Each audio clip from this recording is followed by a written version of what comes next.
지난 시간에 이어서 사사기 20장, 지난 시간보다 좀 더 확장된 그런 문제를 한번 보게 되겠습니다.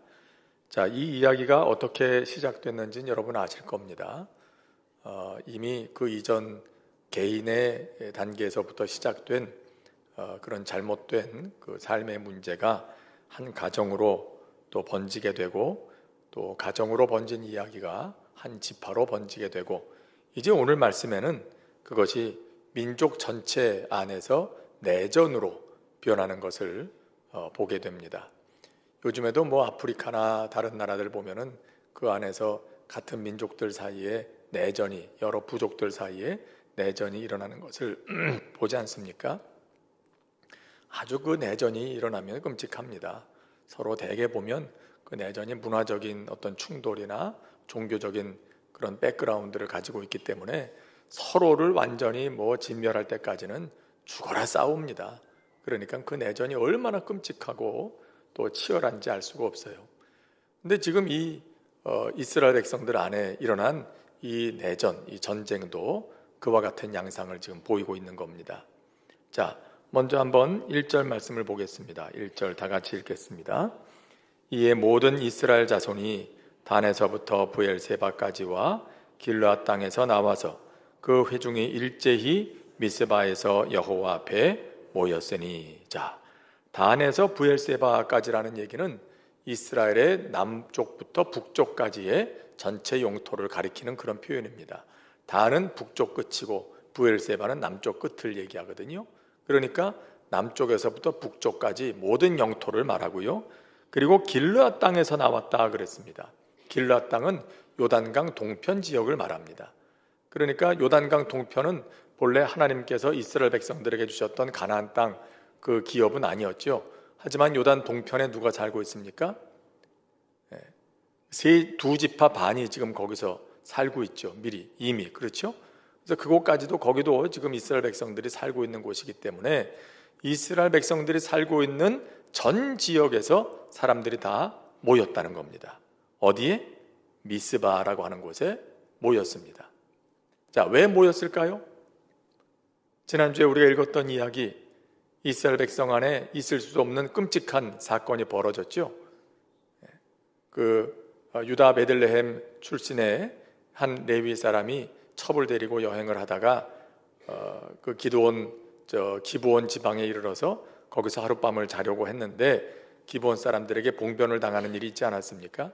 그래서 그만 거기서 그의 첩이 밤새도록 능욕을 당하다가 새벽녘에 죽게 되고, 그것에 대해서 분노를 가지게 된 이 레위 사람이 그 첩의 시체를 12토막을 내가지고 전체 이스라엘 백성들에게 보냈다. 그래서 충격적인 그런 사건이 벌어지게 되죠. 이걸 보라는 겁니다. 이 정도로 끔찍한 일이 벌어졌는데 다 모여서 이 일을 함께 해결하자, 이런 이제 통보를 보내게 된 거죠. 그래서 그 통보를 받고 이스라엘 전체가 지금 미스바에 모이게 된 겁니다. 자, 그렇게 모여서 어떻게 합니까?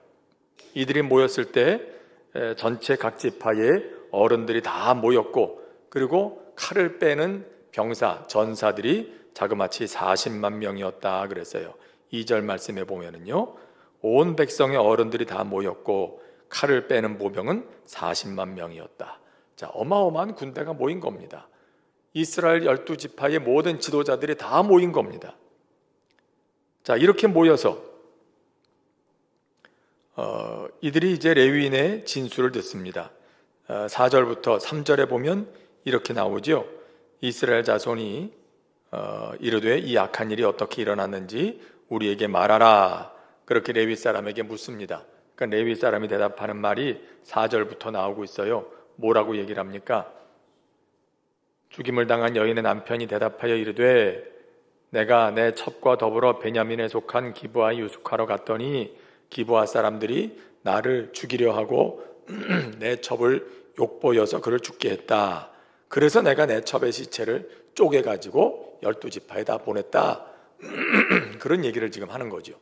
자, 이 이야기는 굉장히 요약돼서 간략하게 지금 이야기를 하고 있습니다. 근데 사실 안타까운 게 이거예요. 이 일이 이렇게 간단히 얘기할 일입니까? 레위인이 얘기하려고 하면 좀 더 자세하게 전은 이렇고 후는 이렇고 그 얘기를 다 했어야 옳습니다. 여기 보면은 전부 다 자신의 책임은 전혀 언급하지 않고 있고요.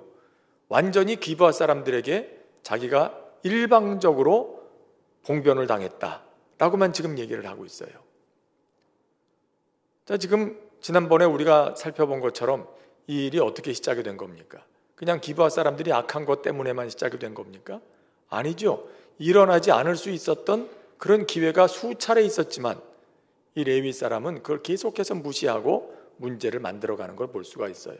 먼저는 레위 사람이 첩을 얻었다는 것 자체가 문제고, 그리고 그 첩이 집을 나갔을 때 가정을 다시 회복할 수 있는 기회가 있었는데도 그 첩을 되찾겠다고 장인의 집으로 찾아간 게 또 문제고, 거기서 장인이 환대를 하는 것은 뭐 마땅한 일이겠지만 3일 정도 충분한 환대를 받았으면 다음날 아침 일찌감치 집을 떠났어야만 맞는 일이고, 그런데 이런 걸 전부 다 무시했어요.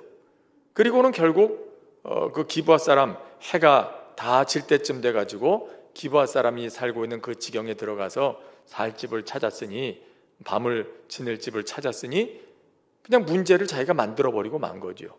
자, 그런데 이와 같은 자기의 잘못은 전혀 언급하지 않습니다.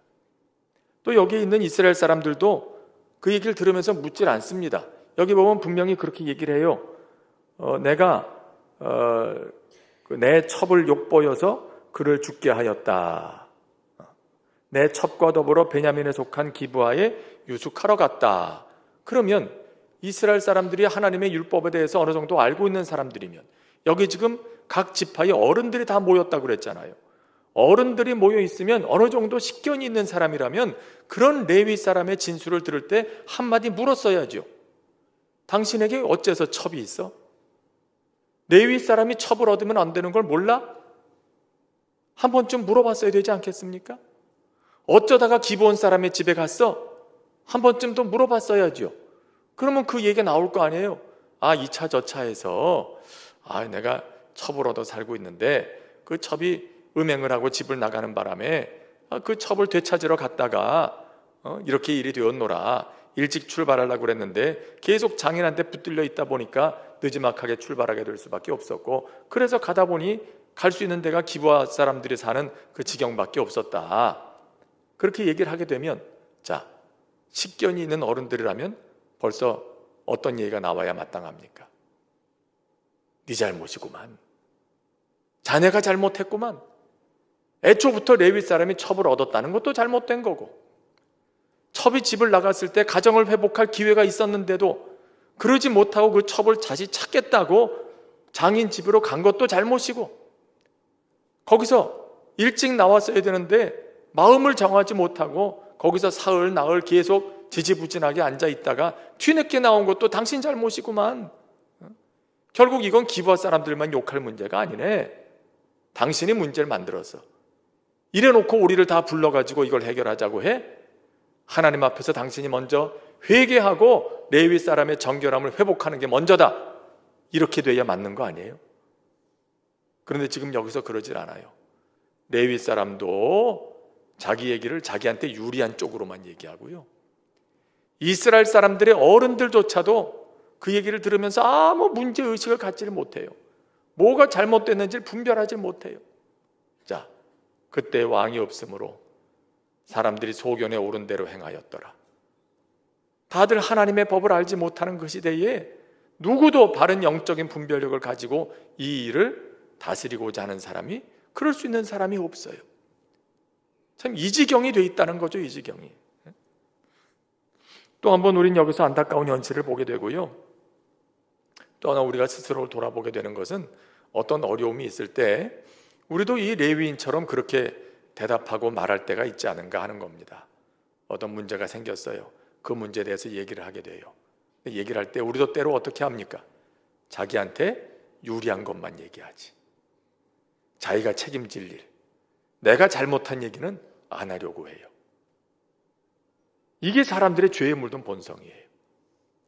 있는 그대로 난 내가 이걸 잘못했어요 라고 얘기를 해야 되는데, 보통 보면 사람들은 자기 잘못은 얘기 안 해.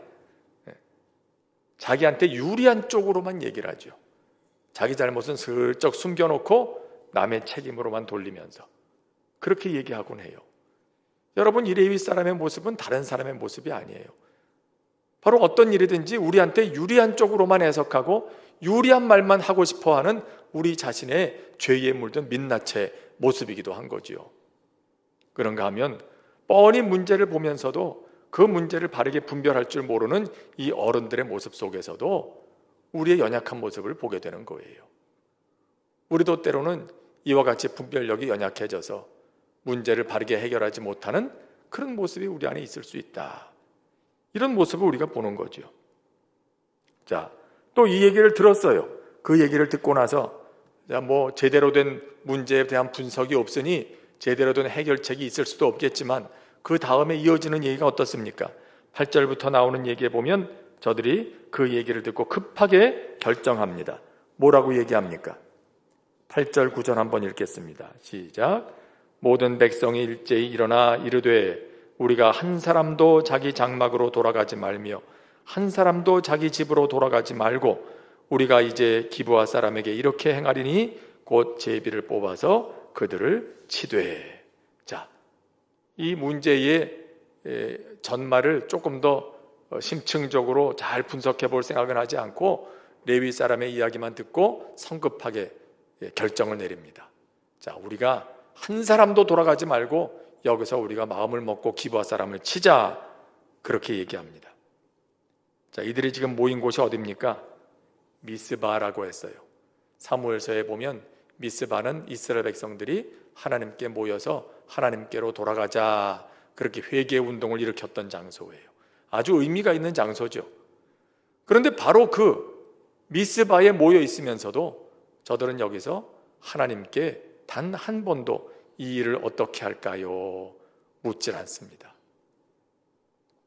하나님께 묻지 않고 성급하게 레위 사람의 말만 듣고 저들을 올라가서 치자 결정해 버립니다. 여러분, 여기서 문제가 생기는 거죠. 그리고는 12절부터 16절까지 보면 이제 베냐민 사람들, 그들이 이스라엘 백성들이 자기들을 치기로 했다는 소식을 베냐민 사람들이 듣습니다. 그리고 그들이 반응하는데 어떻게 반응하는가 하는 게 나옵니다. 자, 이스라엘 백성들이 이스라엘 지파가 베냐민에게 묻습니다. 자, 12절에 보면 이렇게 묻죠. 같이 읽을까요? 12절 시작. 이스라엘 지파들이 베냐민 온 지파에 사람들을 보내어 두루 다니며 이르기를 너희 중에서 생긴 이 악행이 어찌 됨이냐. 자, 이렇게 한번 물어본 건 잘한 거예요. 어째서 그런 일을 했느냐라고 베냐민 쪽 사람들의 말도 들어봐야 되지 않겠어요? 재판을 하려면. 물은 건 잘했으나, 그런데 베냐민 사람들이 뭐라고 대답을 합니까? 이들은 거기에 대해서 이만저만해서 우리가 잘못했습니다. 기브아 사람들을 내주고 우리가 우리 안에 있는 악을 다시 척결하겠습니다. 그렇게 나오질 않아요. 도리어 이들은 이스라엘 자손들의 말을 듣지 않습니다. 이스라엘이 뭐라고 얘기합니까? 기브아 사람들만 내놔. 그들에게 폭행을 했던 그 장본인인 기브아 사람들만 내놓으면 우리가 그대로 돌아갈 것이야. 그들만 처벌하고 말 것이다. 너희들 가운데 있는 악을 제거하는 게 목적이지 너희들과 싸우려는 게 목적이 아니다. 처음엔 그렇게 접근을 했어요. 그 접근 자체는 그렇게 틀리진 않았어요. 그런데 거기에 베냐민 사람들이 어떻게 대응합니까? 이 일을 듣고, 야, 우리 안에 그런 끔찍한 일이 있어서 몰랐는데 그래서는 안 되지. 우리 하나님의 백성들이 살고 있는 베냐민 지경 안에서 어떻게 그런 끔찍한 일이 일어날 수 있는가? 안 된다. 그리고는 이스라엘 백성들에게 맡길 게 아니라 기브아 사람들, 우리가 그 사람들을 처단할 테니까 당신들은 좀 가 있으라고. 그리고 자기들 안에서 해결했어야 맞는 거예요. 이게 정상적인 절차예요. 그런데 베냐민 사람들이 어떻게 해요? 회개 행동도 아니고, 첫째, 그들의 말을 듣지 않았다 그랬어요. 둘째, 기브아에 함께 모여서 싸우고자 했다, 그겁니다. 아무리 기브아 사람들이 그들과 함께 살고 있는 그런 사람들이라 할지라도, 이웃들이라 할지라도 저들은 먼저 사건의 전말을 잘 살펴야 했고요. 그리고 하나님 앞에서 잘못된 일이 있었다면 회개하고 하나님 앞에서의 공의를 세웠어야 맞습니다. 그런데 저들은 하나님의 공의보다 정이 앞섰어요. 분별력을 잃어버린 상태를 그대로 보여주고 있습니다. 우리 가운데 살고 있는 이웃을 치려고 해. 그리고는 안 돼. 저들은 우리가 지킬 거다. 그리고는 군사를 소집하는데 베냐민 사람들 가운데 26,000명, 기브아 사람들 가운데 정예 군사 700명을 모집을 합니다. 그리고 이제 대적을 합니다. 이렇게 되니까 이스라엘 사람들도 더 이상 물러설 수가 없게 됐어요. 싸우자고 군사를 모집해서 나오니 어떡하겠어요? 싸워야죠. 이스라엘 백성들은 40만의 군대가 있잖아요. 저쪽에서는 26,000명 더하기 700명, 26,700명의 군사가 있으니 우리가 당연히 이길 거다. 그리고 하나님께 묻죠. 누가 먼저 올라가서 싸울까요? 17절부터 25절까지의 이야기에 보면 그렇게 하나님 앞에 묻고 그리고 나가서 싸우는데 첫 번째 2만 명, 22,000명이 죽고 두 번째 18,000명이 죽고 베냐민 사람들과 기브아 사람들에게 완전히 패배를 당합니다. 자, 여기서 좀 아쉬운 게 있어요. 좀 의아한 게 있습니다. 처음에는 이스라엘이 하나님께 묻지 않았죠. 우리가 베냐민과 나가서 싸울까요? 말까요? 이걸 어떻게 하면 좋을까요? 묻지 않았어요. 그런데 두 번째는 물었어요. 물었을 때 이 전쟁이 분명 하나님께서 기뻐하지 않으시는 일이란 건 분명한 거 아닙니까? 그런데 하나님께서 나가 싸우라 그러세요. 유다가 먼저 나가서 싸움을 시작해라 그러세요. 자, 이게 도대체가 앞뒤가 안 맞는 얘기 아닌가? 하나님은 이 싸움을 원치 않으시는데 왜 나가 싸우라고 하셨을까? 그리고 나가 싸우라고 하셔놓고 이스라엘 백성들은 두 번이나 참패를 당해요. 왜 이걸 내버려 두셨을까? 여러분, 여기에는 하나님의 뜻이 있는 겁니다. 이 전쟁은 하나님께서 이스라엘 백성들을 이기게 하시려는 싸움이 아니었어요. 양쪽 다 하나님께서는 지금 징계하고 벌을 내리시는 전쟁이었죠. 이스라엘도 잘못한 것 없고 베냐민도 악을 행했으니 둘 다에게 하나님께서 지금 심판하시는 그런 심판의 전쟁이에요. 그러니까 심판의 자리로 나아가라고 허락하신 거지 저들의 전쟁을 허락하신 게 아니었던 겁니다. 그 우리가 생각해야 되겠고요. 그래서 이제 그 다음엔 어떻게 합니까? 26절과 48절에 보면 세 번째 시도 만에 하나님께서 이스라엘 백성들이 이기고 베냐민 지파 사람들이 아주 전멸을 당하게 됩니다. 아주 소수만, 극소수만 남겨두고 이스라엘의 한 지파가 완전히 사라지는 그런 비극을 겪게 되는 거죠. 자, 이런 끔찍한 내전, 이 내전 사건 속에서 우리가 좀 살펴볼 일이 뭐가 있을까요? 첫째는 이것입니다. 하나님께 제일 먼저 지혜를 구하는 것이 먼저다라는 겁니다. 오늘 말씀에서 두드러지는 것은 바로 이겁니다. 나중에 이스라엘 백성들이 누가 먼저 올라갈까요? 라고 묻긴 했지만 이 사건이 벌어지기 전에 누구도 하나님께서 어떻게 생각하시는지에 대해서 관심을 갖고 물은 사람들이 없었다는 겁니다. 이들은 죄에 물든 인간의 감정과 분노에 사로잡혀서 정상적인 분별력을 잃어버렸습니다. 오늘 사건이 어떤 일로 시작되는지를 한번 보십시오. 이 사건이 발단이 되는 19장은 이렇게 시작합니다. 이스라엘의 왕이 없을 그때에, 이렇게 시작하고 있죠. 분별력이 없는 이 사람들의 모습을 여기에 그리고 있는 거예요. 자, 하나님께 지혜를 구해야만 했던 세 종류, 세 부류의 사람들이 여기 나오고 있어요. 먼저는 레위인의 어리석음과 거짓입니다. 자, 레위인에게 이스라엘 사람들이 물었죠. 어쩌다가 이런 일이 있었느냐? 그렇게 물을 때 레위인은 거짓으로 얘기합니다. 자기 잘못은 숨기고 상대의 잘못만 부각시키죠. 책임을 전가합니다. 전부 다 기브아 사람 책임이라고. 이미 말씀드린 것처럼 이게 죄에 물든 우리 자신의 모습이기도 하지요. 언제나 나에게 유리한 쪽으로만 생각하고 유리한 쪽으로만 말하고 싶어 하는 것. 바로 이때 레위인이 이야기하기 전에 하나님께 어떻게 하면 좋을까를 먼저 묻고 구했더라면 이렇게까지 일을 키우지는 않았을 겁니다. 아마도 개인적인 사건으로 한 가정의 문제로 끝났을지도 모를 일입니다. 여러분, 다윗이 밧세바를 범하고 범죄한 후에 나단이 책망하죠. 어째서 이런 일을 범했습니까? 당신이 범죄하였습니다 라고 다윗에게 얘기할 때, 아마 성경에는 그렇게 기록하고 있지 않지만 다윗 정도 되는 사람이라면 그 순간에 속으로 틀림없이 이렇게 기도했을 거예요. 하나님, 이 상황을 어떻게 하면 좋지요? 제가 어떻게 대응하면 좋겠습니까? 나는 왕이고 지금 문무백관들이 앞에 서 있고 선지자는 나를 책망하고 내 죄가 지금 백주하에 백일하에 다 드러나고 말았는데 내가 그래도 왕인데 여기서 어떻게 처신하는 게 좋겠습니까? 얼마나 다급했겠어요. 근데 다윗이 내린 결론은 뭘까요? 있는 그대로 자기의 잘못을 시인하는 거였죠. 아마 다윗이 그런 마음이 아니었다면, 지금 레위인과 같은 마음이었다면 아마 자기에게 유리한 쪽으로만 얘기하고 자기 잘못을 부인했을 거예요. 그 밧세바라는 여자 때문이지 내가 뭐 그 여자 하고 그러고 싶어서 그랬겠느냐고, 그렇게 얘기를 끌어내든지 다른 쪽으로 책임을 전가했을 거예요. 근데 그러질 않잖아요. 여러분, 여기도 보면은요, 아론의 핑계도 그렇죠. 아론도 그런 얘기를 해요. 왜 이 금송아지를 만들었느냐? 모세가 나중에 질문하니까 아론도 자기에게 불리한 얘기는 싹 빼놓고 뭐라고 얘기합니까? 글쎄요, 나도 모르겠어요. 사람들이 금 장신구를 나한테 가지고 왔는데 그걸 불에다 넣었더니 거기서 금송아지가 나왔어요. 그렇게 얼토당토하는 대답을 하는 거죠.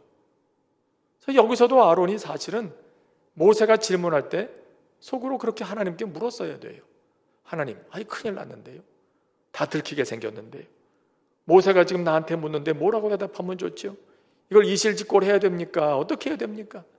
그렇게 물었더라면 하나님께서 분명 그렇게 답변하셨을 거예요. 아론아, 네가 잘못을 했다마는 이실직고하고 회개하고 바로잡아라. 그러면 된다. 그러셨을 거예요. 근데 아론은 거기서도 묻지 않아요.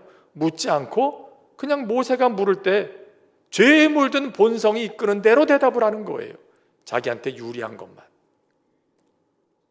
여러분, 바로 이게 문제라는 거죠. 레위인도 질문을 받았을 때 먼저 하나님께 묻고, 하나님, 제가 어떻게 해결하면 좋을까요? 이 문제를 어떻게 해결하면 좋을까요? 사실은 그 전부터 물어야 할 단계가 여러 번 있었지만 레위는 하나님께 묻는 게 습관이 되어 있질 않아요. 몸에 배어 있질 않아요. 그러니까 매 순간마다 물어야 할 순간에 계속 건너뛰고 지금도 묻지 않는 거죠. 그리고 이스라엘 백성들에게 거짓으로 답변을 해요. 자, 이게 문제고요. 또 하나, 하나님께 물었어야 하는 사람들은 누굽니까? 이스라엘 백성들이죠. 전쟁을 하기 전에 하나님께 먼저 물었어야 됩니다. 레위 사람들에게 말을 들었어요. 그러면 이스라엘도 하나님, 이 문제를 어떻게 처리하면 좋을까요? 거기 어른들이 많은데 우리가 행동으로 나가기 전에 우리가 먼저 하나님 앞에 물어야 되겠다. 하나님, 이 사건을 어떻게 처리하면 좋을까요? 물었어야 돼요. 근데 저들은 묻지 않아요. 묻지 않고 저들과 전쟁하기로 딱 결정해 놓고 그리고 나중에 하나님 앞에 물어요. 하나님 앞에 나중에 묻긴 물었죠. 어느 지파가 먼저 올라갈까요? 우리가 치러 갈까요? 말까요? 나중에 묻긴 묻지만 그건 뭐가 문제입니까?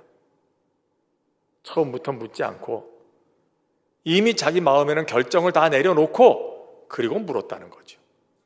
전쟁하기로 정해놓고 이 전쟁에서 이기게 해주세요. 그걸 물었다는 거예요. 여러분, 이게 잘못된 거죠. 여러분, 때로 우리도 그럴 때 있지 않습니까? 이미 내 마음은 다 정해놓고 그리고 나서 하나님 앞에 기도할 때가 많아요. 처음부터 물어야 되는데 하나님, 이거 어떻게 할까요? 그렇게 물어야 되는데 하나님의 뜻을 구하는 거는 건너뛰고 내가 그냥 내 생각대로 먼저 딱 결정은 내려놓고 그 다음에 하나님, 이거 이렇게 되게 해주세요. 그렇게 기도하거든요. 여러분, 이렇게 되면은요, 우리가 입술로는 하나님이 왕이시라고 고백하는 것이지만 인정하는 것처럼 보이지만 아닌 거예요. 결정은 내가 내리고 나머지는 내 결정대로, 하나님은 내 뜻대로 해주세요. 하나님을 부려먹는 거지. 하나님을 내 뜻을 이루기 위한 수단으로 도구로 이용하고 있는 거지 하나님의 주권을 인식하고 그것대로 행하는 게 아니에요. 그건 믿음의 행동인 게 아닌 거예요. 마음은 다 이미 정해놓고 하나님 이렇게 해주세요. 도둑질하러 들어가는 사람이 도둑질하러 들어가기 전에 하나님, 내가 지금 이 집에 들어가 도둑질하는 게 맞습니까? 아닙니까?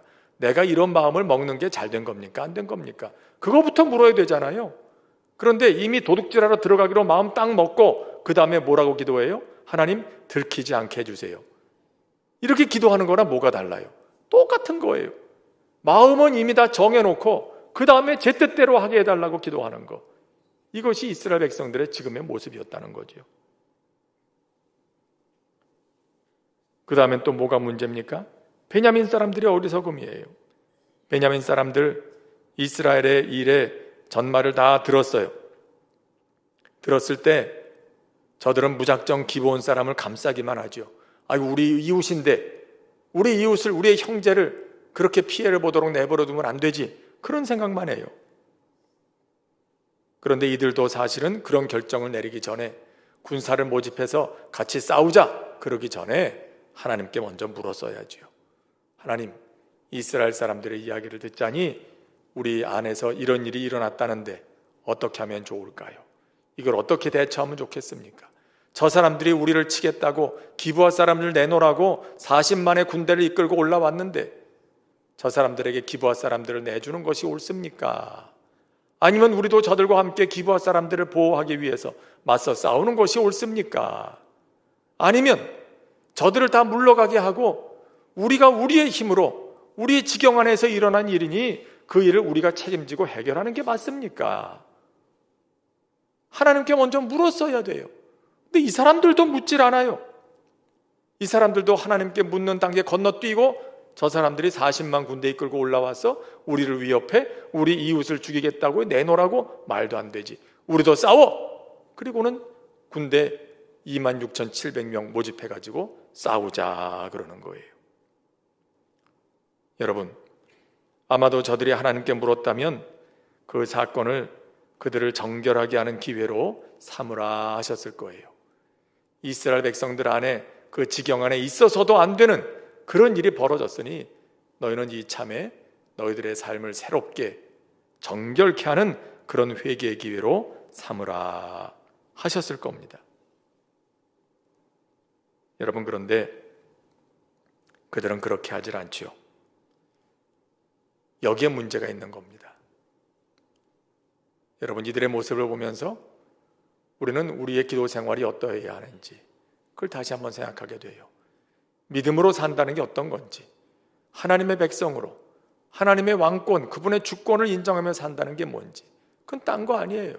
매 순간 하나님의 뜻을 먼저 구하는 거예요. 하나님, 어떤 게 하나님의 뜻입니까? 어떤 게 하나님의 뜻에 합당하겠습니까? 때로는 우리가 잘못된 판단을 착각해서 내릴 수도 있겠지만, 그러나 최선을 다해서 하나님께서 기뻐하시는 그 길이 무엇인지를 끊임없이 거기에 관심을 갖는 것, 처음부터 내가 결정 내려놓고 그 다음에 하나님께 구하는 게 아니라 결정 내리기 전부터 하나님께서 무엇을 기뻐하십니까? 그걸 묻는 자세가 꼭 필요한 거죠. 둘째는 뭘까요? 세상의 악한 현실 앞에서 하나님의 공의와 우리의 감정적인 보복을 구분할 수 있어야 한다는 겁니다. 여러분, 이스라엘 백성들도 레위인도 지금 베냐민 사람들도 하나같이 죄에 물든 그런 감정에 휘둘리고 있어요. 완전히 이성을 잃어버린, 하나님께서 주시는 올바른 분별력을 잃어버린 그런 판단을 다 내리고 있는 거죠. 여러분, 우리는요, 우리의 본성이, 우리의 지성도, 또 우리의 감성도, 우리의 의지도 다 죄에 물들어 있다는 걸 항상 잊지는 안 됩니다. 그렇기 때문에 내 속에서 분노가 막 치밀어 올라올 때, 화가 막 나려고 할 때, 그게 마치 하나님의 공의인 것처럼, 공의로운 일을 이루기 위한 거룩한 분노인 것처럼 그렇게 생각하면 안 된다는 거예요. 이건 뭔가 지나친 분노일 수 있다. 하나님의 공의로운 분노가 아니라 뭔가 죄에 물든 잘못된 형태의 과도한 분노일 수 있다. 그걸 생각하고 하나님 앞에서 먼저 물어야 되는 거예요. 이때도 하나님, 내가 이렇게 분노하는 게 맞습니까? 이게 과연 맞는 하나님의 공의가 맞는 겁니까? 아니면 죄에 물든 나의 감정적인 그런 행태에 불과한 것입니까? 그걸 스스로 물어야 되는 거예요. 역사서에 보면 다윗이 어려움에 도망 다니고 있을 때 나발이라고 하는 사람, 아주 부자였잖아요. 그 사람이 양을 치고 추수하고 그럴 때 항상 그 옆에서 그 일꾼들을 지켜줬었어요. 그러다가 이제 추수하는 때 양털을 깎는 그런 때가 돼가지고 잔치가 벌어지니까 그때 다윗이 나발에 가서 좀 어려운 부탁을 합니다. 우리가 이런저런 어려움이 있으니 우리가 좀 먹을 수 있는 양식을 좀 우리에게 나눠주면 고맙겠습니다. 가서 그거를 부탁을 하니까 나발이 아주 차갑게 대하죠. 요즘에 주인을 떠나서 도망다니는 종들이, 노예들이 많다는데 당신들이 누군 줄 알고, 그런 사람 중에 한 사람인 줄 누가 알고 우리가 당신들을 돕겠습니까? 그렇게 아예 그냥 다윗과 그 사람들을 아주 부끄럽게 만들어 버립니다. 그러니까 여기서 다윗이 어떻게 해요? 천하의 다윗이지만 그때도 다윗이 아주 속에서 불같이 그냥 분노가 치밀어 올라와 가지고 이 사람들 내가 한 사람도 남김없이 내가 다 죽이고 말리라. 그리고 아주 불같이 화를 내면서 군대를 이끌고 나발의 집안을 진멸하려고 막 쳐들어갑니다. 그때 그의 앞길을 막은 사람이 누구죠? 아비가일. 나발의 아내가 그 이야기를 듣고 아차 싶은 거예요. 그래서 가서 다윗을 위로하고 그의 분노를 잠재웁니다. 그때서야 다윗이 정신이 번쩍 들어요. 아하, 내가 큰일 날 뻔했구나. 큰일을 저지를 뻔했구나. 천하의 다윗이었지만 다윗도 그때 억울하고 분하고 부끄럽고 수치스럽고, 그리고 자기를 따르고 있는 그 많은 사람들 앞에서 별 볼 낯도 없고 이런 것 때문에 아주 그냥 분노가 치밀어 올라와서 이를 칠 뻔했던 거예요. 여러분, 다윗도, 천하의 다윗도 죄에 물든 그런 잘못된 감정에 휘둘릴 때가 있었다는 걸 우리가 기억해야 돼요. 우리도 그럴 때가 많아요. 사람들과의 어떤 관계가 항상 좋을 수만은 없잖아요. 그런데 그런 관계 속에서 때로는 죄에 물든 감정적인 반응으로 과도하게 그렇게 반응하고 행동하고, 그래서 일을 그르치게 될 때가 많지 않습니까? 성령님은 지혜의 영이라고 그러져요. 우리가 죄에 물든 감정에 휘둘리게 되면 우리는 지혜를 잃어버리고 분별력을 잃어버리게 돼 있어요. 막 소용돌이 치고 있는데 마치 그 상태가 어떤 상태 같을까요? 천지를 창조하실 때 그때 하나님께서 모든 만물의 질서를 주시기 이전에 뭐라고 얘기합니까? 온 세상이 혼돈 속에 있고 흑암이 깊음 가운데 있고, 뭐 어디가 땅이고 어디가 물이고 어디 빛이 있고 어디 어둠이 있는지 그걸 도무지 구분할 수 없을 정도로 막 뒤죽박죽 돼 있던 그런 때가 있었던 거죠. 근데 그럴 때 하나님의 영이 수면 위에 운행하시더라. 하나님의 영, 성령님께서 그 혼란된 그 시대 그 암흑 속에서 운행하시면서 하시는 일이 뭡니까? 그 가운데서 질서를 찾으시는 일이었어요. 그래서 그 다음에 뭐 어디가 빛이고 어디가 어둠인지 모르게 뒤섞여 있던 것들을 성령님이 분리하셔가지고 빛은 빛대로, 어둠은 어둠대로, 물은 물대로, 땅은 땅대로, 하늘은 하늘대로 다 질서를 잡으셔요. 이게 성령님이 하시는 일이에요. 여러분, 죄로 물든 감성에 휘둘리게 되면 이게 옳은 것인지 그른 것인지 하나님의 뜻인지 아닌지 빛인지 어둠인지 땅인지 물인지 도무지 가릴 수 없이 뒤죽박죽 혼란스러운 그런 상태가 돼요. 여러분 마음이 그렇다는 걸 느끼잖아요. 얼마나 마음이 혼란스럽습니까? 그게 바로 그런 상태에 있는 거예요. 근데 그런 상태에 죄로 물든 내 자신이, 나의 자아가 그거를 다스릴 수 있어요? 그 가운데 질서를 잡을 수 있어요? 질서 잡을 수 없어요. 그때 누구의 도움이 필요합니까? 수면에 운행하시던 하나님의 영의 손길이 필요한 거예요. 성령님의 도우심이 필요한 거예요. 속에서 막 분노가 끓어올라올 때, 여러분 그때가 기도해야 될 때예요. 그때가 잠깐 멈춰서 성령님의 도우심을 구해야 될 때예요. 성령님, 이것 좀 정리해 주세요. 어떻게 하면 좋을지, 무슨 말을 해야 할지. 여러분 때로는요, 속에서 막 뭐 불같은 말이 쏟아져 나오라 그럴 때도요, 잠깐 그 3초의 법칙이라는 게 있잖아요. 한 3초만 쉬면서 속으로 기도해 보세요. 하나님, 어떻게 하면 좋을까요? 내가 이 말을 해야 될까요, 말아요?